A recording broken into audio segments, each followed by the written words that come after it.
Oh man, wow. Time to get up. I guess I better get to work.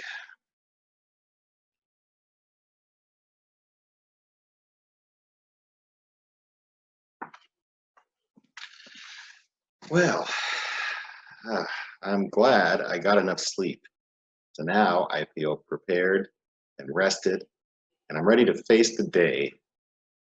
And the first task I'm going to do today is to share this presentation with you that will provide you with some helpful hints for how to get a good night's sleep. Now, that's very important to do when you have a job.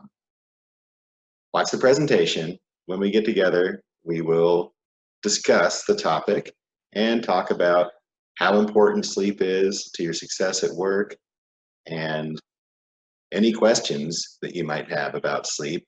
We'll do our best to answer those. I'll also provide you with some other sources that you can go to for additional information.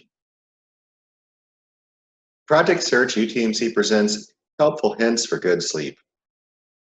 Lessons from Health Matters, the exercise and nutrition health curriculum, an important component of the Project Search program's employability skills. Your chances for success in the workplace can be improved through the practice of good health habits. This presentation will focus on some simple ways to make sure you get enough sleep. In addition to a balanced diet, regular exercise, and good hygiene, sufficient sleep is one of the key good health habits you will be learning about throughout your time in Project Search.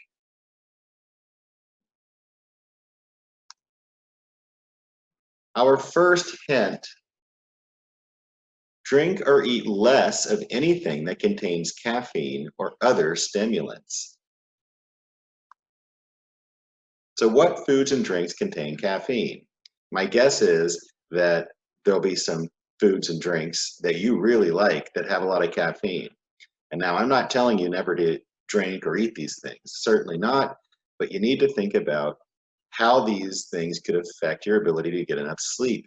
And you may need to eat or drink less of those things. So let's take a look at just some of them.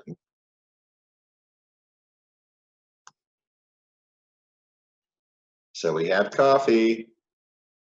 I certainly love it myself. Maybe some of you do too, but we really have to be careful that we aren't drinking too much coffee because it definitely contains caffeine and it can affect your ability to get to sleep and to sleep soundly.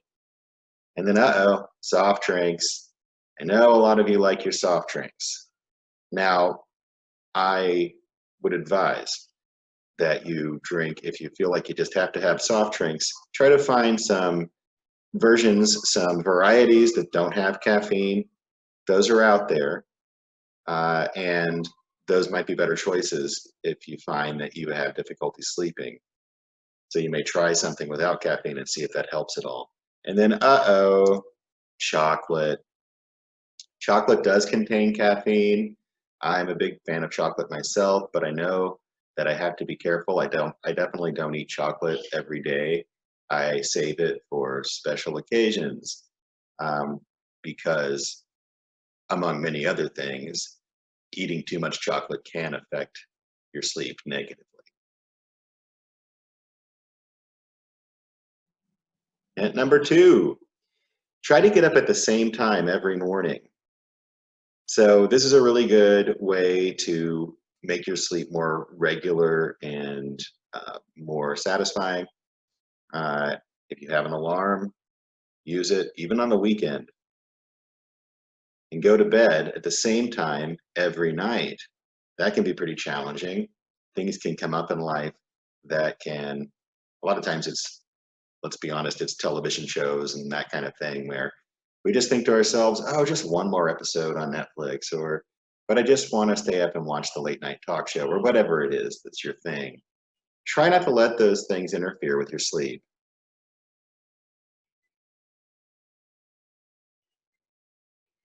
And number three, avoid napping during the day. So I personally enjoy a good nap, but I've discovered lately that I really need to kind of stop doing that because I just sleep a whole lot better at night if I don't take those little naps. Your cat might take several naps a day, but you are not a cat.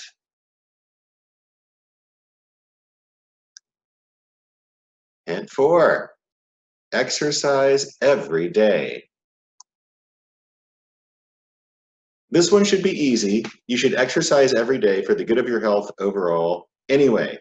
So we talked a lot about exercise not long ago and how important that is for your health.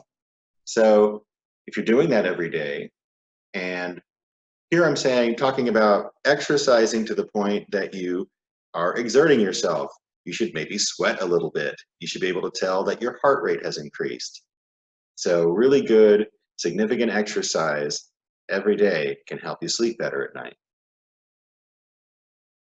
Hint number 5, this one's very important. Attend appointments with your doctor regularly and follow all doctor's orders. Some medical conditions, such as asthma and GERD, can interfere with sleep. Follow your doctor's advice to keep medical conditions under control. So there are some disorders that people can have that you can, with your doctor's help, manage. All right, so I have some challenge questions for you. So see if you can come up with some answers for these and be ready to share them with the group when we get together to talk about this. First question, can you think of any sleep tips that weren't covered in the presentation? Maybe there are some things that you've discovered in your own life that have helped you sleep better. I would be glad to hear those, and I think that it would be a nice thing for you to share that knowledge with the group. How many hours of sleep should you get each night? This is something that we have talked about. It's been a little while back, maybe a few weeks, but see if you can remember that. How many hours of sleep should you get each night? And then here's a personal one. Did you get enough sleep last night? So we will be asking those questions and perhaps a few more when we get together. Okay, since I got enough sleep, I have plenty of energy and I can really focus. So I'm gonna head out and get some things done today that I really need to take care of. So I have my, let's see, I have my cloth mask and I'm gonna practice social distancing and I'm going to remember my hand hygiene so I can stay safe during this time of coronavirus.